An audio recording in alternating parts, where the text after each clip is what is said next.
Today, we're discussing Fleets of the Future with DFS Director of Business Development, Domenico Sicilia, DFS Global Product Manager, Ping Xu, and DFS Senior Regional Sales Manager, Jorge Bastos.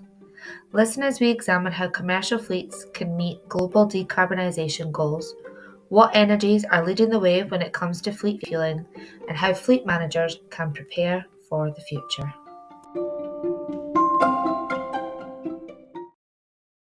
Hi, thank you all for joining us today. The fuel retail and convenience industry is going through a lot of change at the moment, particularly in regards to decarbonisation and the energy transition. As the commercial fleet sector has operated in a more traditional way, it will be interesting to get your thoughts on what the fleets of the future will look like. When it comes to fleet fueling, what energies are leading the way to ensure fleet managers can meet global decarbonisation goals? Domenico, I'll come to you first. Thank you, Sarah. In this moment, the fleet operators have more options than before regarding the fuel that they can use for their heavy-duty trucks, long-haul applications. Traditionally, the main fuel used for this purpose has been diesel, but now we have the option of CNG, which has been traditionally present for the past at least 20, 30 years. And this can be applied for buses, trucks. Then you have the LNG, liquefied natural gas, is another option. Also, this one has been grown a lot overall in the past 10 years. And then you have a newcomer in the picture, which is the hydrogen fuel cells heavy-duty vehicles. So we can say that the fleet operators in this moment to meet the environmental regulations and the requirement to decarbonize the environment have more options than before, and definitely the technology is present, the solutions are available. Yeah, agree. Agree with Domenico. So we see that the alternatives are supporting the global decarbonization goals. So EV, it's gaining traction due to the improvements in the battery technology, which is enhancing the range of the fleets and also reducing the costs. We see also in hydrogen, also yet less widespread. It's notable for the rapid refueling capabilities and zero emissions, making ideal for heavy-duty transportation. So all of these together will help to meet the goals of decarbonization. Jorge, can you tell us why the fleet industry is evolving faster now than ever before? Yes. So if indeed the fleet industry is evolving rapidly and due to several factors that we see. Technological advancements are the major driver. Developments in the telematics, artificial intelligence, and also, not less important, the vehicle automation. They offer together new efficiencies and capabilities. Additionally, and like Domenico noted, environmental regulations are pushing the industry towards lower emissions and more sustainable practices. There is also a growing economic incentive for fleets to adopt newer technologies that promise lower operational costs and better asset management. And consumer expectations for faster, more eco-friendly services are further also accelerating this change. We believe that together these factors create a dynamic environment where innovation is not just beneficial, but necessary. It's correct what George said, and is basically when you look into the mobility application, there are always two elements that you need to consider. One is the vehicles availability, so the vehicles itself, and the OEMs and the industry is basically ready with different models, with different applications and versions. So that's moving along. And at the same time, you need to find the right technology on the filling stations capable to keep the demand and satisfy the operators' needs. So these two things go in parallel, and they need to move forward together. and at the same time having more regulations and let's say depends on the region, but Yeah, requirements for an environmental clean energy solutions, yeah, then of all course. this is pushing further to speed up that pace. So it's correct that that's what is happening right now. Yep, I fully agree, and I think that's definitely a combination of, in one way, the demand for energy is rising rapidly, and on the other hand, businesses are under increasing pressure to Yeah, diversify their energy completely sources agree. and transition to cleaner fuels. As the market shift away from traditional fuels, no one can afford to stand still.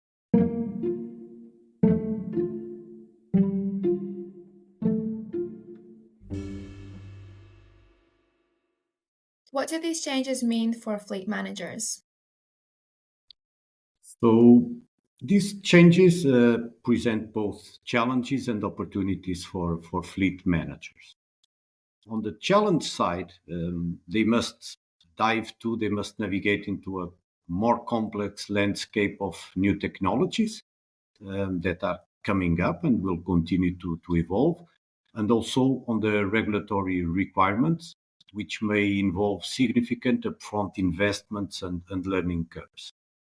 However, the opportunities are substantial also. We will have improved fleet efficiency, lower fuel costs, reduced emissions that can lead to considerable cost savings and enhanced company reputation, also becoming more green. Additionally, leveraging advanced data analytics from the telematics can provide deeper insights into the fleet operations, allowing for more precise management and decision making. Overall, we see that while the transition may be demanding, it positions fleet managers to lead their companies into a more sustainable and economically viable future. Yeah. And Ping or Domenico, do you have anything to add? Well, it's definitely, I think, agree fully with that comment. This presents both opportunities and challenges. A general comment would be for fleet managers, they should remain open-minded and stay engaged. Of course. Yeah, I also agree fully on what Jorge said before. Is perfectly online what all the opportunities and what the fleet operators need to look into right now. And how can fleet managers prepare for the future? Fleet managers need to prepare for the future looking at the options they have available. So let's say that more than before, they need to be prepared to build a business case to see what is the most beneficial solution for them to meet also the decarbonization requirements. So they need to build a business case considering their basically the capex, the total cost of ownership, the operational cost, and so on. So I will say that mm, for managers, fleet managers, let's say the homework of making a business case selection is increasing because now they have more options, and that this also is good also for them. No. Well, to add to what Domenico already shared with us and agree, um, believe that they need to invest also in training and development to ensure that the fleet teams are skilled in new technologies and sustainable practice. So embracing new digital tools for the fleet management, like we discussed and talked already, the telematic systems. Yep, So it will be crucial for them to invest in skills of new technologies and also the sustainable practices that are required. of course. And Ping, how will new energies, technologies, services, and the greater connectivity radically reshape the fleet sector? Well, the fleet sector must get ready for significant transformation as new energies, technology advancements, services, and greater connectivity converge to reshape the landscape. There are actually so much to talk about. But for today's discussion, I only focus on the impact from new energies. A range of new and innovative fuel type exist or is in development right now.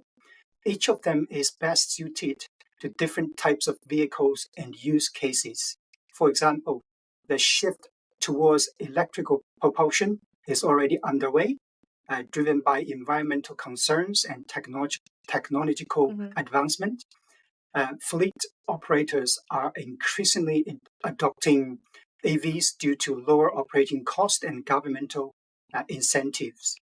On the other hand, hydrogen-powered vehicles offer longer ranges and faster refueling times compared to battery electric vehicles. Fleet operators may explore hydrogen as a viable alternative, especially for heavy-duty applications like trucks and buses. Switching to natural gas through CNG and LNG is also a compelling near-term option to fleet operators for reducing emissions and giving existing infrastructure complete range of vehicle applications and, more importantly, their affordability. These are only changes from the element of new energy in combination with emerging technologies, services, and greater connectivity.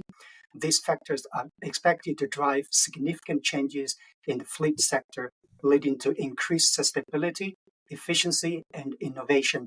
Ping, just to continue on from what you've mentioned, what does this mean for fleet managers and their traditional business model? Right. The evolving landscape of the fleet sector presents both challenges and opportunities for fleet managers and their traditional business model. This means, first of all, fleet managers will need to embrace new technologies such as alternative fuel vehicles, autonomous driving systems, and advanced telematics solutions. This may require investment in training for staff and upgrading infrastructure to support these technologies.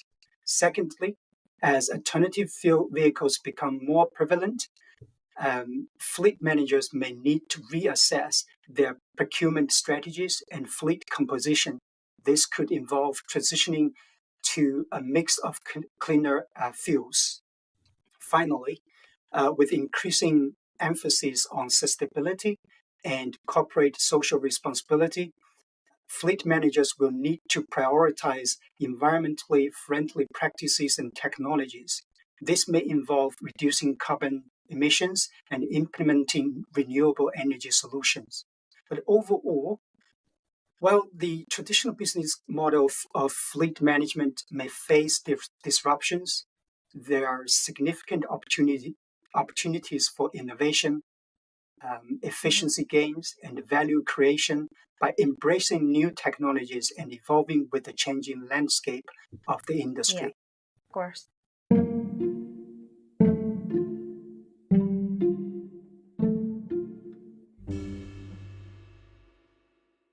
In your opinion, what does the fleet of the future look like? Domenico, I'll come to you first if you don't mind. Okay, the future of the fleets is a future in evolution. Let's say in this moment, we need to think about change, about evolution, look at the different options available. So we need to basically picture the whole value chain going from the supply of the fuels, the new energies, the new clean energies, all the way to the off-takers demands and requirements. So it's going to be very important to see what the operators, the fleet owners, and the off-takers demand and need, and then have all the technology, all the vehicles backing up all these, let's say, needs and requirements.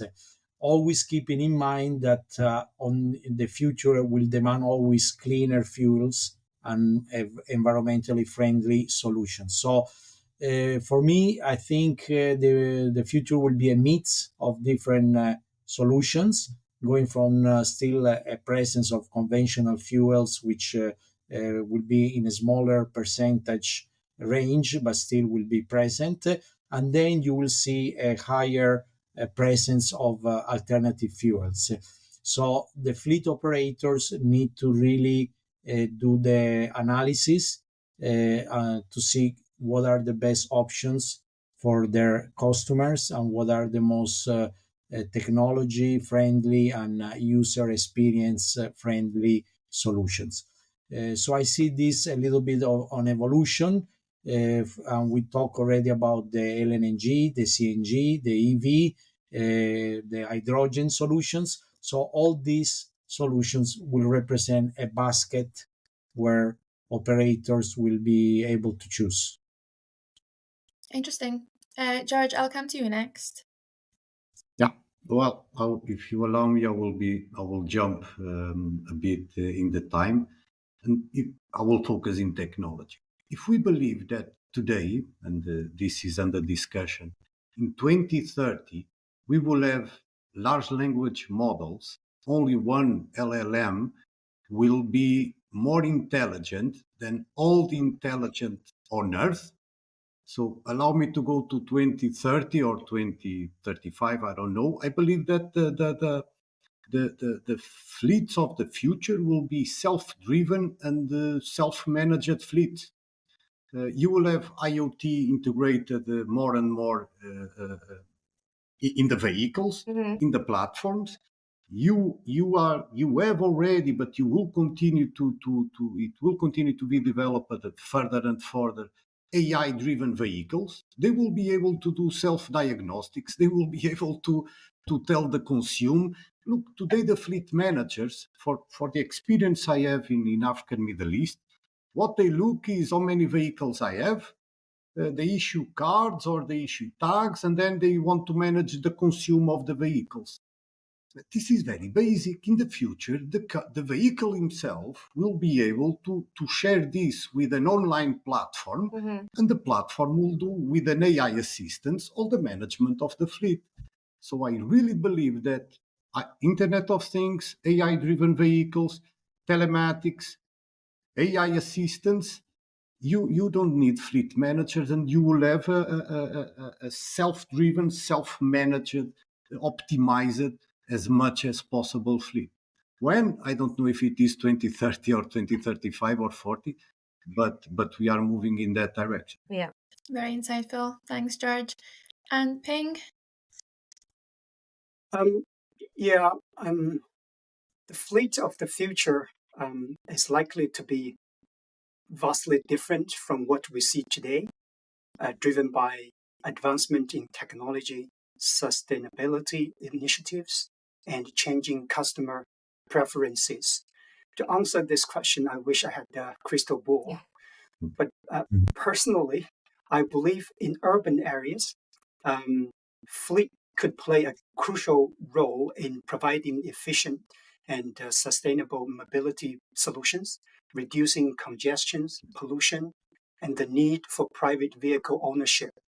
Electric or alternatively fueled buses, shared scooters, and probably autonomous shuttles would be integrated into public transportation networks, enhancing accessibility and reducing reliance on personal vehicles. Well, it'll be interesting to see what the future of fleets look like and if any of your predictions come true.